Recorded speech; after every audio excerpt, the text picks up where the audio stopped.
हमें बताए कि आखिर क्या हुआ था 6 अक्टूबर को जब मंत्री साहब नाराज हो गए। लेकिन जब तक लिखित नहीं देंगे तब तक कैसे माना जाएगा? कौन से मुंह लेकर धनबाद आएंगे? और धनबाद की जो कांग्रेस के नेता हैं वो सवाल पूछेंगे ना कि साहब जब मीटिंग छोड़कर आप भाग गए थे तो क्या मुंह लेके फिर से धनबाद आ रहे हैं? कौन सा अनुशासन और कौन सी कमेटी? जब कार्रवाई मंत्री पे करने की ताकत नहीं रखती कांग्रेस पार्टी तो कार्यकर्ता क्यों नहीं अनुशासन तोड़ेंगे? सवाल उसके अंडर में कांग्रेस के किसी नेता के घर जाके मंत्री जी ने खाना खाया है? आप ओबीसी के नेता हैं, आप बताएं कि कांग्रेस पार्टी ने बोर्ड कमेटी का गठन किया, साथ साथ बोर्ड कमेटी दिया, क्यों नहीं आपके लोगों को मौका दिया? और आप प्रदेश में बैठे हुए हैं, क्या कर रहे हैं? आपने क्यों नहीं आवाज उठाया? आदिवासी के एक नेता का नाम बताए जिसे आपने लोकसभा में सम्मान दिया है। बाद लोकसभा में एक जादव का नाम बताए जिस जादव के बेटे को आपने सम्मान दिया। या तो आपने बता दिया, अच्छी बात है कि स्थानीय के आपने स्थानीय का अर्थ आपकी नज़र में क्या है? धनबाद लोकसभा या पूरे झारखंड से स्थानीय? तो हमारे लोकसभा क्षेत्र से हैं, इसमें से ही किसी भी व्यक्ति को टिकट दिया जाए। ये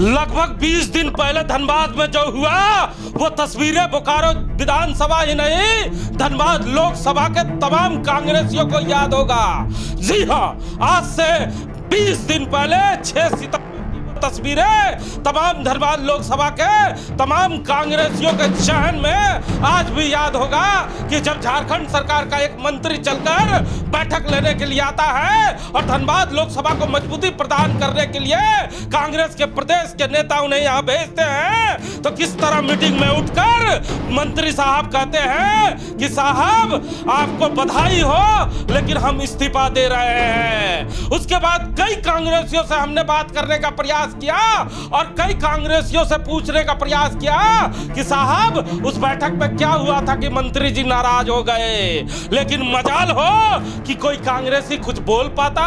बोकारो के कई कांग्रेसियों से पूछने के बाद भी कांग्रेसियों ने खूब मजा लिया लेकिन कैमरे पे आने से मना कर दिया।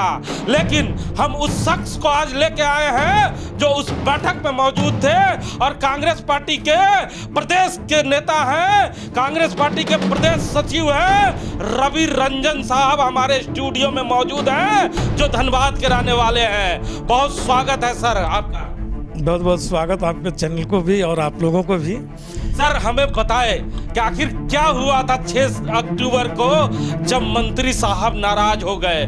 क्यों इस्तीफा दे दिया मंत्री साहब से ने? क्या पूछ लिया था आप लोगों ने मंत्री साहब से कि मंत्री साहब नाराज हो गए?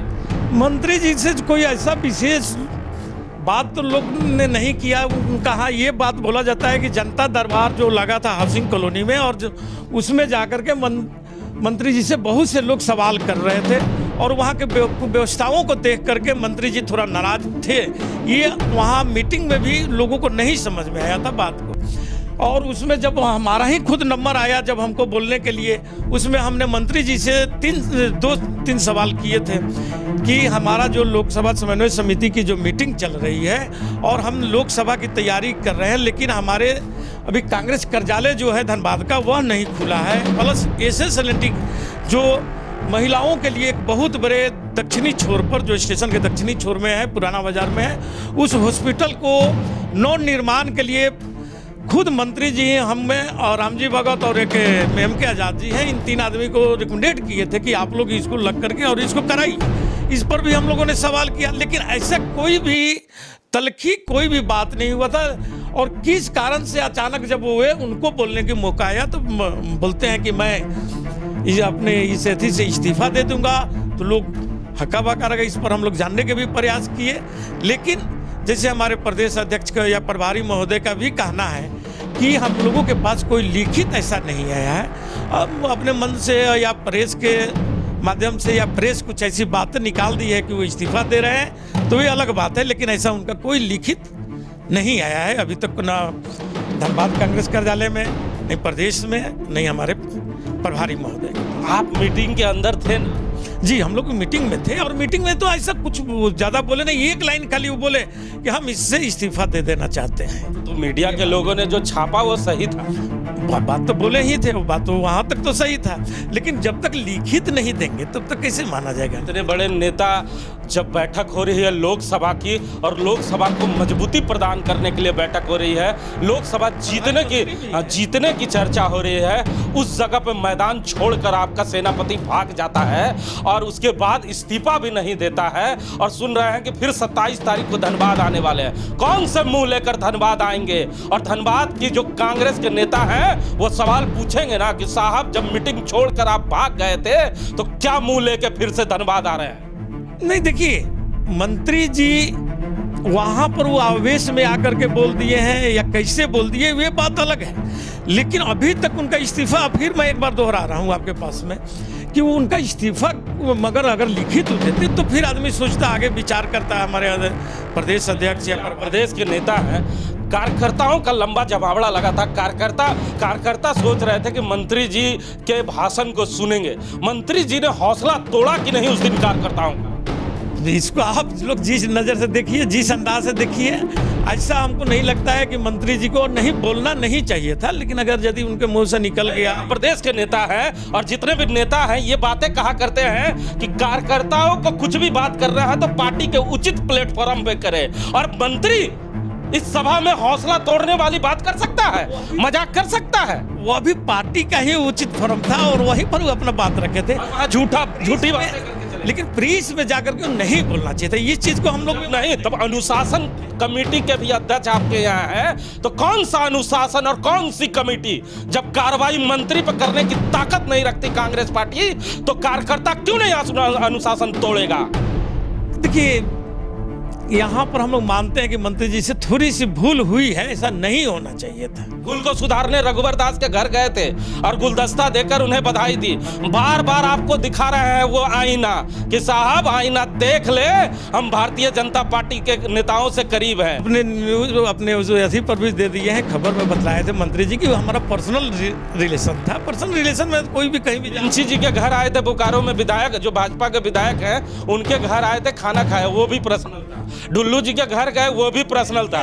कांग्रेस के किसी भी नेता के घर में, लोकसभा के जो भी है धनबाद लोकसभा, उसके अंडर में कांग्रेस के किसी नेता के घर जाके मंत्री जी ने खाना खाया? हाँ, जाते हैं एकदम। हमारे बोला ये आपका जो हमारे सांसद हैं पीएन सिंह, उनके यहाँ भी बहुत से कांग्रेसी जाते हैं, उन पर भी बात लगता है, उठता है ये बातों को। कोई बात अच्छा ठीक है, बात बता दे जरा। बड़ी बात रही है, बड़ी। हाँ नहीं, धनबाद में खूब चर्चाएं हैं, आपकी भी मंत्री जी से काफी करीबियां हैं। वहां नारा लग रहा था, धनबाद का सांसद कैसा हो, बन्ना गुप्ता जैसा हो। आप दिले तमन्ना आप रखते हैं, आप ओबीसी हैं। जन की कोई भी व्यक्ति यदि नारा लगाता है किसी के बारे में, जब तक कि नाम की घोषणा नहीं होती है, जिसको भी नाम की घोषणा होगी उसका नारा लगना चाहिए। ऐसे यदि कोई भी नारा लगाता है, वे उनकी गलती है जो नारा लगाने वाले लोगों की, नहीं कि आप दोषी मान लेंगे मंत्री जी का।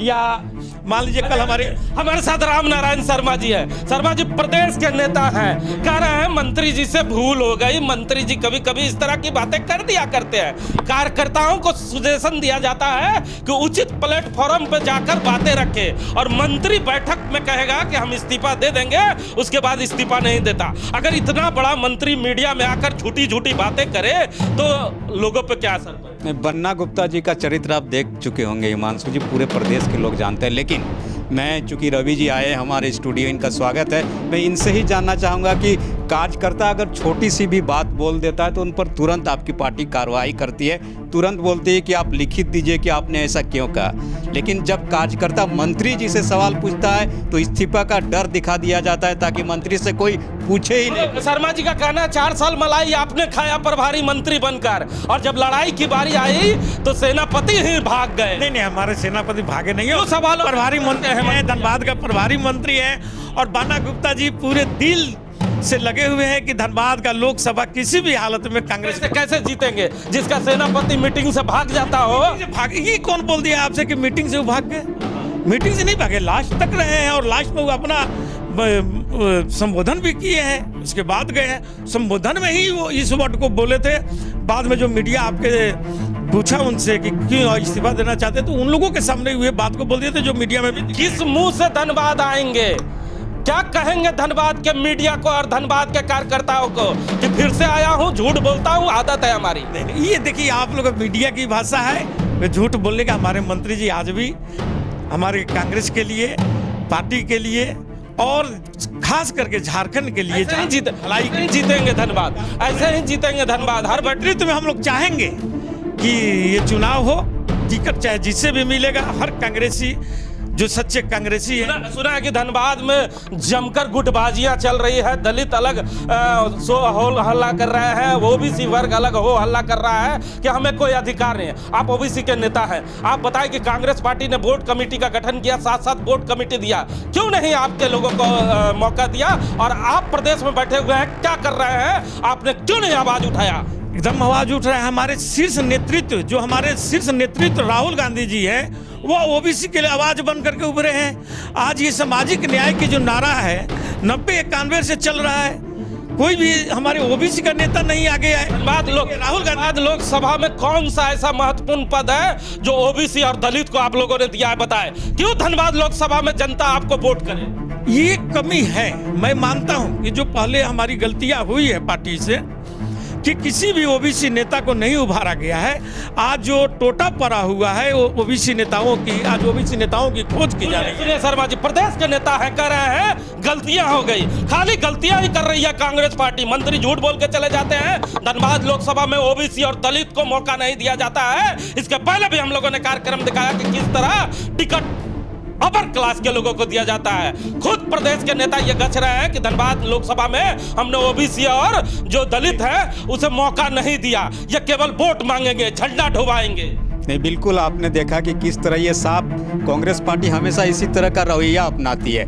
जब भी कोई पक्ष अपने अधिकार की बात करता है तो बोलता है गलती हो गई, और गलती के साथ ही ये लोग चाहते हैं कि चलिए गलती बोल देने के बाद उनका जो पक्ष है वो लोग सीधे साधे लोग चुप हो जाते हैं और सोचते हैं कि चलो अगली बार, और ये अगली बार कभी आता नहीं है। हिमांशु जी, धनबाद में आप देख लीजिएगा। एक और प्रश्न सर आपसे जानना चाहूंगा, बड़ा शालीन से पूछना चाहता हूं। ये राज आदिवासियों का राज है और धनबाद लोकसभा में आदिवासियों की अच्छी खासी जनसंख्या है। आदिवासी के एक नेता का नाम बताएं जिसे आपने लोकसभा में सम्मान दिया है, और क्यों आदिवासी कांग्रेस पार्टी को वोट करे धनबाद लोकसभा? देखिए, आज हम लोग जी, आप इतनी झारखंड की इतनी बड़ी जो चल रही है, यहाँ पर हम आदिवासी के और यहाँ के जमीन से जुड़े नेता का ही बेटा को, जो आप हेमंत सोरेन जी को देख रहे हैं, उनको हम लोग समर्थन दिए हुए हैं। उनके अधीन में सरकार चलाया जा रहा है, उनके नेतृत्व में सरकार चला जा रहा है। आप बोलते हैं कि एक हम पूरा सरकार चला रहे हैं आदिवासी के नेतृत्व में, उसके बाद किसी को कोई मौका नहीं दीजिएगा। इसके बाद हमारे जो खाता में, यदि आप 10 साल से हमारी जो हेमंत सोरेन के नाम पे धनबाद लोकसभा में वोट मांगे। धनबाद लोकसभा में हमारे आदिवासी की संख्या बहुत कम है, फिर भी हमारे आदिवासी जो भी नेता हैं उनको महत्व दिया जाता है। आप देख रही है समन्वय। धनबाद लोकसभा में एक जादव का नाम बताए जिस जादव के बेटे को आपने सम्मान दिया, या टिकट दिया हो, या मेयर का टिकट दिया हो, या बिसूत्री में दिया हो, या जिला अध्यक्ष बनाया हो।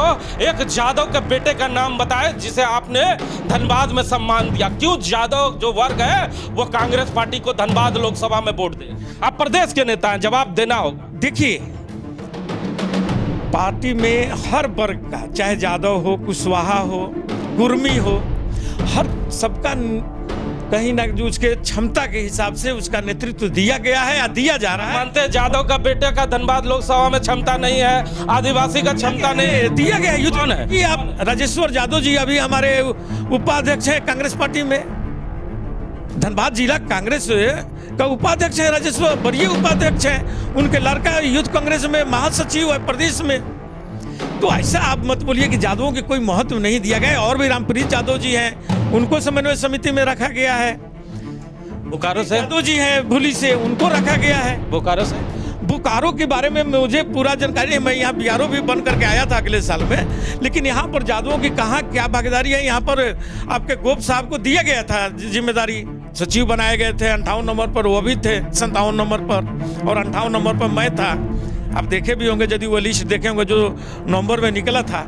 लेकिन किस कारण से क्या उनको ऐसा लगा, जो इस्तीफा अपना सौंप दिए हैं, पार्टी ने जरूर दिया था। दिल पे हाथ रख के कहिए सर, आप बड़े नेता हैं, प्रदेश के नेता हैं। धनबाद लोकसभा जैसे ही नजदीक आती है, उम्मीदवार दिल्ली से, बिहार से चल के चले आते हैं, लेकिन जैसे ही चुनाव समाप्त होती है आपके उम्मीदवार सब रफू चक्कर हो जाते हैं। अभी तक धनबाद का कोई ऐसा उम्मीदवार ऐसा नहीं होगा। हम लोग ये समन्वय समिति में पहले दिन ही मांग कर दिए हैं, जो 6 तारीख को मीटिंग हुआ। मांग तो ये भी हो रही है कि 32 का बेटा होना चाहिए। यहाँ का स्थानीय नहीं, यहाँ की स्थानीय नेता हो, चाहे जिससे भी हो, जिसको भी शीर्ष नेतृत्व अगर जिम्मेवारी सौंपेगा। रवि रंजन साहब को अगर धनबाद में मौका दे दिया जाए। रमेश, स्थानीय तो आपने बता दिया, इससे अच्छी बात है कि स्थानीय के अपने स्थानीय का अर्थ आपकी नज़र में क्या है? धनबाद लोकसभा या पूरे झारखंड से स्थानीय? धनबाद लोकसभा के, ये नहीं, धनबाद बोकारो जो हमारे लोकसभा क्षेत्र से हैं, इसमें से ही किसी भी व्यक्ति को टिकट दिया जाए, ये हम लोगों की मांग है। ददे दुबे तो गड़बा कराने वाले हैं, मतलब ददे दुबे का अलग कर दिया। देखिए, अब पार्टी इसके पहले मैं कीर्ति आजाद जी को दे दिया था, तो अब उसके पहले गुप्ता दावा ठोक रहे हैं, तो फिर बन्ना गुप्ता का भी दावा खत्म। पहला हमारी कोशिश है, और धनबाद के एक बच्चे का, एक जो वोटर है, जो कांग्रेस से जुड़े हुए लोग हैं, उनका मांग है कि धनबाद के लोकल लोगों को सर अंत में सर अंत में बस इतना पूछना चाहूँगा, अगर रवि रंजन साहब को धनबाद लोकसभा से 2 नाम का सिलेक्शन करना पड़े, तो कौन से वो 2 चेहरे होंगे जिसको दिल्ली के दरबार में आप पेश करना चाहेंगे? देखिए, इस पर अभी हम लोग कुछ बात नहीं बोलेंगे, लेकिन हमारी प्राथमिकता होगी, हमारे शीर्ष नेतृत्व की मांग है कि ओबीसी नेताओं को उभारा जाए, और हम लोग चाहेंगे कि शीर्ष नेतृत्व, हमारा प्रदेश नेतृत्व और प्रभारी महोदय यहाँ से ओबीसी को लेकर, क्योंकि ओबीसी की 65% भागीदारी है पूरे देश में, जो आपका बिहार चुनाव में आप देख चुके। लोकसभा में हम लोग लोकसभा में या विधानसभा में जिसकी जितनी भागीदारी है, हमारे राहुल गांधी जी का नारा निकला हुआ है कि जितनी जिसकी आबादी है उतनी उनकी भागीदारी मिलनी चाहिए, और इसको हम लोग चाहेंगे कि अक्षरश पालन हो। ये हम अपने नेतृत्व से, हमारी ये मांग रहेगी। बड़ी खबर सुनिए, रवि रंजन साहब ने एक बड़ी बात कर दिया है, और जब प्रदेश कांग्रेस के सचिव भी हैं, उन्होंने साफ तौर पे कहा है कि इस बार धनबाद लोकसभा का टिकट उसे मिलना चाहिए, तो धनबाद लोकसभा का रहने वाला है, उसी का बेटे को टिकट मिलना चाहिए, और 65% आबादी वाले व्यक्ति को टिकट मिलना चाहिए, अर्थात ओबीसी का बेटे को धनबाद लोकसभा से टिकट मिलना चाहिए। रवि रंजन साहब ने एक बात और मजेदार कर दिया है कि बड़े नेता इसी तरह कभी कभी मजाक कर दिया करते हैं, भावनाओं में आके इस्तीफा दे दिया करते हैं, लेकिन रांची जाते के साथ वो परिवर्तित हो जाते हैं। लेकिन फिर से 27 तारीख को मंत्री साहब धनबाद आ रहे हैं, लेकिन मीडिया के सामने कैसे वो कहेंगे कि साहब अगले बार जो इस्तीफा देके गया था उसे वापस लेने के लिए इस बार झारखंड के प्रभारी अविनाश पांडे के साथ आ रहा हूं, और ओबीसी का बेटा हूं, एक बार गलती कर चुका हूं, उसे माफ कर दे। ये बातें मैं नहीं कह रहा, ये बातें कांग्रेस के प्रदेश सचिव रवि रंजन साहब कह रहे हैं, जो धनबाद से चल के हमारे स्टूडियो आए हैं। कैमरामैन भोला के साथ जीपी हिमांशु।